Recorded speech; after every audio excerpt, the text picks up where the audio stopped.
who's still corrupt, or who may be a president and still corrupt, who may be a governor and is still corrupt, who may be a senator and is still corrupt. You don't measure them by the seat. You measure them by constitutional principle. What is the whole issue with this movement in the first place? And you even see it reflected as information was flowing, and even people like Il Malik found out. What did they do to him? But they couldn't buy him off. I mean that it's not that this information is not available.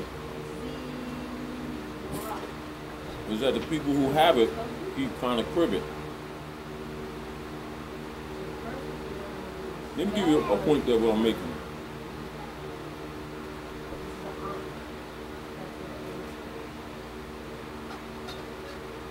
The conversation that we're having today is one of constructive criticism.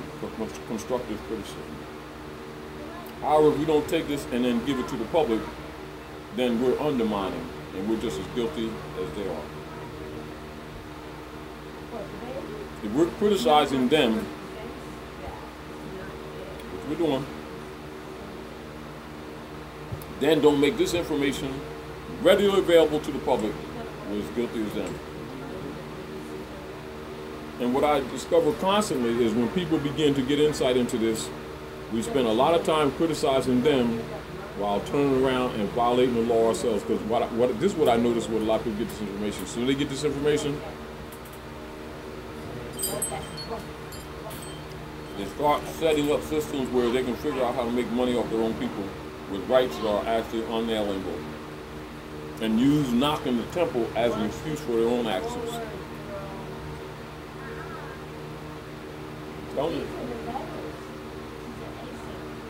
There's another reason why I'm taking people down to Washington, D.C. to the Masonic Lodge and let them see them Europeans wearing their fez with their own bay on it while everybody's playing games. So they can have a better respect for Masonry that they reject as having nothing to do with them. Wearing your fez with your own bay on it. In the name of the land, Morocco, and Muslim. President of Mexico, 1857, got fez on with jewels on it, Islam. Where did that document come from? Oh, this, I did this. You did that? You didn't know that? No, I didn't. It's Great Seal law. Okay. When I was elected Great Seal in '92, the brother in New York who did the original small draft was Brother Bashiri. And he had some issues. And I was working with him, Man God, Rami, etc., who was a mirror in New York territory. And I took it, had a little pamphlet, a little 5x11 pamphlet, it was really trashy. And I worked with him and I redid this. Matter of fact, all these symbols, these drawings, I did these myself. And restructured this. This is old stuff, but this is my restructuring and my work. Get back to the, you say, you go down. That's why when you look at the European brothers are walking around with our names. No, this is very important. This is very important. A lot of times the Europeans are criticized and knocked. In some areas they should be criticized for stealing our birthright, but some areas they're accused of stealing what they didn't steal. For Moors not to have studied the Renaissance in Europe of the 14th, 15th, and 16th century denies them a knowledge of the resurrection of Europe, or bringing them out of the Dark Ages and Middle Ages by the Moors who took this knowledge to them. And this knowledge is preserved in their secret societies, specifically that which is called Masonry, amongst the mystic prophets. You understand, of the enchanted realm, which is also called the grottos. Even Chief Justice Ben Bey, Fez is there. People here call him Ben Banneker. Europeans call him Ben Bey. So what do you do with that?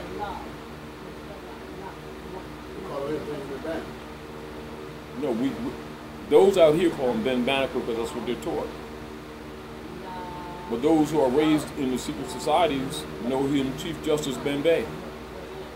And he got his affairs in a glass case there in Washington, D.C., in Alexandria, Virginia. In that building that has what? Aztec architecture, which is the real center of civilization, which is right to Yucatan. Our people looking over there. Was Nobles Rally a Mason? Aren't we all? What is a Mason? First you gotta understand, what is a Mason? No, you ask a question. Well, I'm saying a Mason as far as through one of the York rites or Scottish rites, coming through To a secret society. Prince Hall. See, now, what is Masonry? Masonry is Islam going underground that is presented to the European to bring him into organized government, i.e., what you see right now. So Thomas Jefferson, Benjamin Franklin, John Adams were 360-degree appointed Master Masons, right, under the authority of Sultan Sidi Muhammad, and secured with that power, plenary power, to operate or to negotiate treaties under the authority and protection of Sidi Muhammad.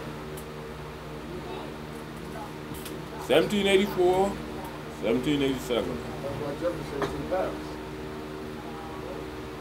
There you go. So he was called a minister, public minister, wasn't he? At first? And I'm saying to Yes, he was you, an Aboriginal guy. what I'm saying, this is what I'm saying to you. That's true, he's indigenous. Look, all those Europeans, one way or is amalgamated Moors. But they say his mother was very indigenous. Most of them would marry into the families in order to get some of the blood. And particularly women, because our system is matriarchal, because that's where the wealth is. Their system is patriarchal. Now, what I want to say about this to you, brother. Name the document just for the tape. Huh? Name the document just for the tape. Anybody watch? This is the Rudder and Sextant. The Rudder and Sextant, where's your cover? The cover, you don't have a cover? Beat up. Super beat up Noel like that. All right, now this goes in the back. This goes in the back. Now, I wanted to say some things to you. This is Al-Fatwa law, Dafa wa Azawiya. You know, this is the law. I want to bring some points to you. Now, this is operative government will give you a balance of some kind of understanding of how to operate and give you some comparative understandings of ministerial positions in the United States government, and give you a comparative of Moorish positions in the Imperial Divan. Even though that's not written in here, this is based off the Imperial Divan. Because everything wasn't put in here, because some people think they know this and really don't know this.